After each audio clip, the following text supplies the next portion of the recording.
अस्सलाम वालेकुम नाजरीन, आज हम डिस्कस करेंगे जस्टिस काजी फाइज ईसा पे जो सदारती रेफरेंस है उसके बारे में।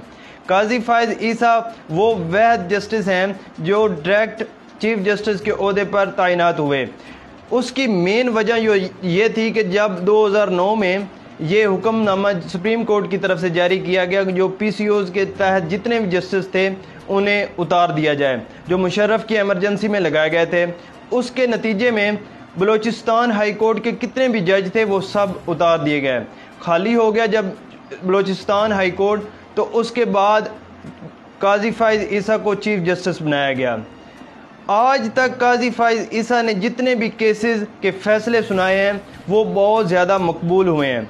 उनकी मेन वजह ये थी कि उन्होंने हमेशा कौमी इदारे और जो हुकूमतों की नाकिस पॉलिसीज़ हैं उनको बेनकाब किया है। इन केसेस में आप देख सकते हैं सन क्वेटा कमीशन रिपोर्ट और Hudaibiya case, memo gate case और फिर फैज़ाबाद धरना केस, जिसमें आप ये देख सकते हैं कि जो इदारों की नाकामियाँ और जो इदारों की इंटरफेरेंस हैं वो मुकम्मल तौर पे काजी फाइज ईसा बयान करते हैं अपनी केसेस के फैसले में। अपनी सारी जजमेंट उनकी आप देख सकते हैं।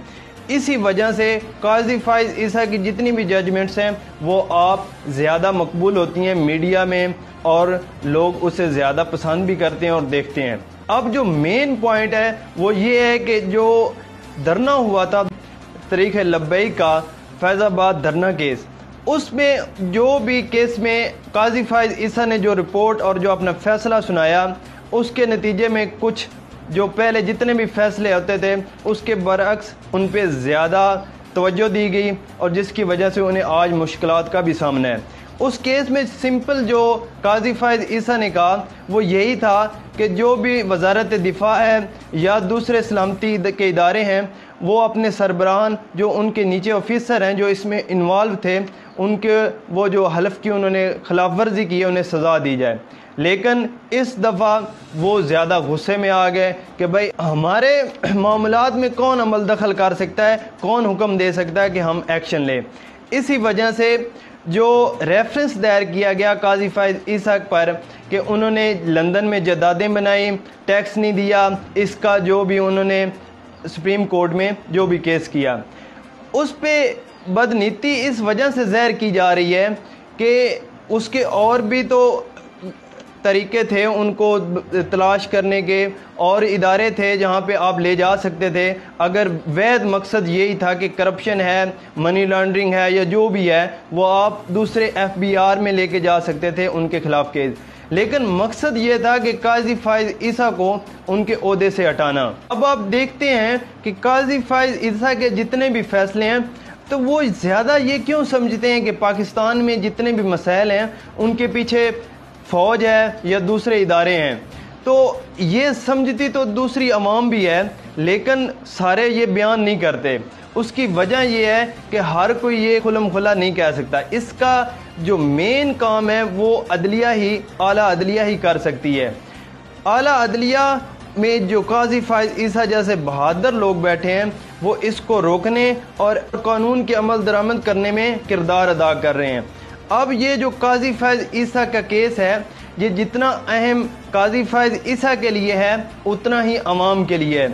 उसकी वजह यह है कि जो मुल्क के इदारे हैं वो अपनी हदूद में रहकर अगर काम करेंगे तो वो मुल्क के लिए भी और जमहूरियत के लिए भी फ़ायदा होगा। आप दुनिया में देख सकते हैं कि जितनी भी बड़ी जमहूरियत हैं उनके जो इदारे हैं वो अपनी हदूद में रह के अपने कानून के तहत काम करते हैं।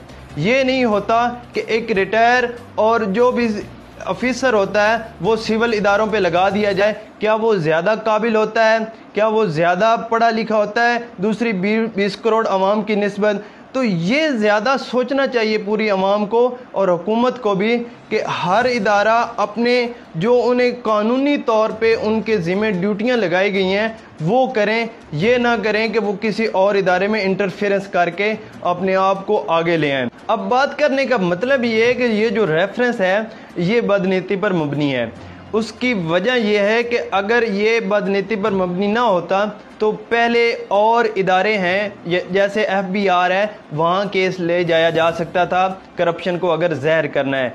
لیکن اس میں مقصد مین یہ تھا کہ قاضی فائز عیسیٰ کو اس کی سیٹ سے اتارنا۔ اب ہمیں اس ملک اور قانون کی بالادستی قائم کرنے کے لیے ہمیں معزز عدلیہ اور معزز وکلاء برادرز کے ساتھ مل کے اس جدوجہد اور اس کام میں آگے بڑھنا چاہیے تاکہ اس ملک میں قانون کی بالادستی قائم ہو۔ تو اس طرح یہ ایک اگر ہم جدوجہد کریں، ہم پوری قوم مل کے اس جو ریفرنس ہے اس کے خلاف آواز اٹھائیں تو یہ قوم کی بھلائی میں ہے۔